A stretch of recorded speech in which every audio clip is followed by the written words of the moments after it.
Doctor Mohammad ইউনূসের জন্য খুবই দুঃসংবাদ। খুব শীঘ্রই তিনি মার্কিন যুক্তরাষ্ট্রে যাচ্ছেন। আপনারা জানেন যে সেখানে আপনার সম্ভবত জাতিসংঘের একটা প্রোগ্রাম আছে, সাধারণ অধিবেশন। তো সেই প্রোগ্রামে তিনি খুব ছোট্ট একটা বহর নিয়ে যাচ্ছেন। আমরা অতীতে দেখেছি বাংলাদেশ আওয়ামী লীগ বা এর আগে কারা বিএনপি তখন আসলে কতটুকু বহর নিয়ে গেছিল সেটা জানা নেই। তবে সর্বশেষ সাবেক প্রধানমন্ত্রী শেখ হাসিনা তিনি যখন কোনো দেশে কোনো সামিট অথবা প্রোগ্রামে যোগ দিতে যেতেন, তিনার সাথে বিশাল কয়েকশো মানুষের একটা বহর থাকতো।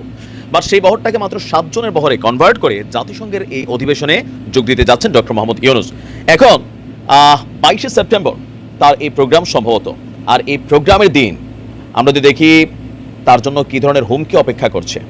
তবে আমি জানি মার্কিন যুক্তরাষ্ট্র এটা আসলে কতটুকু করার সুযোগ পাবে আওয়ামী লীগ, সেটা হচ্ছে কথা। তবে এর আগে বিএনপি বা জামায়াতে ইসলাম অন্যরা এই কাজটা অহরহই করেছে। যখন শেখ হাসিনা ইউরোপ আমেরিকার কোনো রাষ্ট্রগুলোতে ভিজিট করতো, তখন সেখানে আমরা দেখতাম বিমানবন্দরের বাইরে তারা নানান ধরনের স্লোগান দিত, নানান ধরনের বাক্য ব্যবহার করত, অনেক ধরনের ব্যবহার করত। কিন্তু সেখানে আওয়ামী লীগ বিএনপির মধ্যে মাঝে মাঝে ধাওয়া পাল্টা দেওয়া হয়েছে। এবার এতদিন যে কাজটা বিএনপি বা জামায়াত ইসলাম বা অন্যান্য দল তারা করতে পারে, এই কাজটা করার ইচ্ছা পোষণ করেছে আওয়ামী লীগ। তো কি কাজ করবে, কেন ডক্টর ইউনূসের জন্য একটু সাবধানতা দরকার, এনাফ তার জন্য প্রোটেকশন থাকবে। তারপরেও অন্তর্বর্তী সরকারের প্রধান উপদেষ্টা ডক্টর মোহাম্মদ ইউনূস জাতিসংঘের সাধারণ অধিবেশনে যোগ দিতে যুক্তরাষ্ট্রে যাবেন। সেই উপলক্ষে কেন্দ্র করে তার আগমন এবং অধিবেশনে ভাষণের দিনে প্রতিবাদ সমাবেশ, প্রটেস্ট র্যালি করার ঘোষণা দিয়েছে যুক্তরাষ্ট্র আওয়ামী লীগ। গতকালকে যুক্তরাষ্ট্র আওয়ামী লীগ এক সংবাদ সম্মেলন শেষে যুক্তরাষ্ট্র আওয়ামী লীগের সভাপতি সিদ্দিকুর রহমান এবং সাধারণ সম্পাদক আব্দুস সামাদ আজাদ তারা স্বাক্ষরিত এক সংবাদ বিজ্ঞপ্তিতে তারা বলছে, অবৈধ প্রধান উপদেষ্টাকে আসন্ন জাতিসংঘের সাধারণ অধিবেশনে আপনার হাজার হাজার শহীদদের উপর রক্তের উপর পা দিয়ে অংশগ্রহণ করা তারা সমীচীন মনে করছেন না। যুক্তরাষ্ট্র আওয়ামী লীগ তীব্র প্রতিবাদ এবং ঘৃণা প্রকাশ করছে। যদি প্রধান উপদেষ্টা যুক্তরাষ্ট্রের মাটিতে আসে, তাহলে যুক্তরাষ্ট্র আওয়ামী লীগ অঙ্গ এবং ভাতৃপ্রতিম সংগঠনের সর্বস্তরের নেতারা 22শে সেপ্টেম্বর দুপুর 2টায় JFK বিমানবন্দর এবং 27শে সেপ্টেম্বর সকাল 11টায় জাতিসংঘ সদর দপ্তরের সামনে প্রতিবাদ সমাবেশ করবে।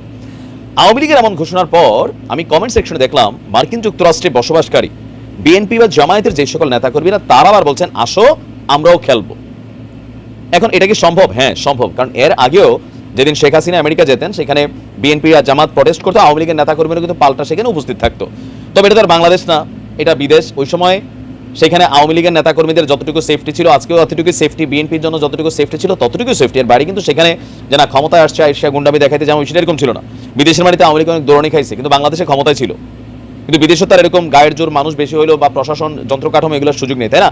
তবে এখন এই মুহূর্তে আওয়ামী লীগের নেতাকর্মীরা, যুক্তরাষ্ট্রের আওয়ামী লীগের নেতাকর্মীরা যে ঘোষণাটা দিয়েছেন, এটা আমার কাছে মনে হয়েছে নিরেট একটা নির্বুদ্ধিতার পরিচয় দিয়েছেন। বলে ভাই আপনি কেন নির্বুদ্ধিতা বলছেন? দেখেন এই মুহূর্তে বাংলাদেশে হাজার হাজার লক্ষ লক্ষ আওয়ামী লীগের নেতাকর্মীরা এখনো নিরাপদ আছে শুধুমাত্র এই লোকটার কারণে। তবে সর্বশেষ প্রধানমন্ত্রীর যে বক্তব্য, সেখানে বোঝা যাচ্ছে যে আওয়ামী লীগ সরকার পুরোটাই মনে করছে যে ডক্টর ইউনূস হচ্ছেন এই টোটাল গেমের মাস্টার মাইন্ড। ওদিক দিয়ে বিকাশ তারেক বলতেছে তারেক জিয়া মাস্টার মাইন্ড, তাহলে খেলাটা কোন জায়গায়? আচ্ছা, তো সেই ফোন আলাপটাতে যথেষ্ট ঘৃণা গোস্বা প্রকাশ হয়েছে ডক্টর ইউনূসের প্রতি, আর তাই হয়তো আওয়ামী লীগের ভিতরে চিন্তা এটা। কিন্তু এটা নির্বুদ্ধিতা কেন আমি বললাম? আপনারা তো আমেরিকাতে আছেন, কোনো সমস্যা নেই, আমরা দেশের বাইরে আছি, অনেকেই সমস্যা নেই। কিন্তু বাংলাদেশে বসবাসরত যে আওয়ামী লীগের নেতাকর্মীরা আছে, দলটারে ভালোবাসতো, কিন্তু আপনাদের গুটিবাজির কারণে তারা পদ পায় নাই, পদবি পায় নাই, তারপরেও দলটা কইরা গেছে। তারা ক্ষমতার চিন্তা করে নাই, বঙ্গবন্ধুরে ভালোবাসছে, আওয়ামী লীগের ভালোবাসছে, সেই কারণে তারা দলটা করতো। এখন ডক্টর ইউনূস সাহেবের সরকারটা মোটামুটি লেভেলে কিন্তু আওয়ামী লীগের উপর এই মুহূর্তে প্রথম 2-4 দিন হয়ে গেছে, বাট এখন কিন্তু দমন পীড়ন চালানোটা অনেকটাই বন্ধ করে ফেলছেন একটা টেকনিক্যাল ওয়েতে। তো এখন আপনারা যদি খোদ ইউনূস সাহেবের উপরেই যুক্তরাষ্ট্রে গেলে এখানে ওনার একটা গালি দেন অথবা 2টা স্লোগান দেন, এমনি আওয়ামী লীগ সরকারের সময় তিনি নানান ঝামেলায় পড়ছেন, মনে মনে একটা ক্ষোভ আছে না? আছে। এই ক্ষোভটারে তারা 10 গুণ উগরাই দিবেন। প্রশাসনরে এখন পর্যন্ত অনেক জায়গায় মোটামুটি নিউট্রাল রাখার চেষ্টা করা হচ্ছে, কিছু কিছু হচ্ছে না তা না হচ্ছে। তো সেটা যদি বন্ধ হয়ে যায় কি করবেন? তো সেই কারণে ওই ইউনূস সাহেব গেল 5টা স্লোগান দিলেন, এগুলাতে কি আমেরিকা ইউনূস সাহেবরে উল্টাপাল্টা মনে করবে? শেখ হাসিনার সময় দিয়েছে সেটা নির্বাচন ইস্যুতে, অনেক ধরনের কারণে মানুষ সেটা নিয়ে সমালোচনা করছে। কিন্তু এখন ডক্টর ইউনূস সাহেবের নিয়ে আপনার মনে হয় যে আপনি বাইরে দাঁড়ালেন, স্লোগান দিলেন, আর আমেরিকা মনে করলো এই লোকটা একটা ফেসিস্ট অথবা সামহাও এরকম কিছু।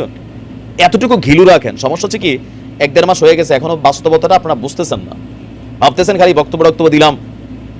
দেশের মধ্যে এই বক্তব্যগুলো বা এই ঘটনাগুলো যখন সামনে আসতেছে, ভাইরাল হচ্ছে, আপনাদের সম্পর্কে বা আওয়ামী লীগ সম্পর্কে মানুষের নেগেটিভ ধারণা তো যতটুকু আছে পুরাটাই তৈরি হয়েছে। এটা আরো আগুনের মধ্যে ঘি ঢেলে দেওয়া, যাদের হাতে রাষ্ট্রযন্ত্র আছে, প্রশাসন আছে, এই মানুষগুলো যদি আপনি বিগড়াই দেন, বাকিরা বাংলাদেশে যারা আছে গণহারে মামলা এমনিই হচ্ছে, হামলারও শিকার হবে, এগুলোর জন্য আপনারা রেসপন্সিবিলিটি নেবেন? আমেরিকা পয়সা নেবেন না, ফাঁকনা ফাঁকনা কথা কইবেন, কেউ মারা গেলে সেটা নিয়ে রাজনীতি করবেন, এটা ঠিক না।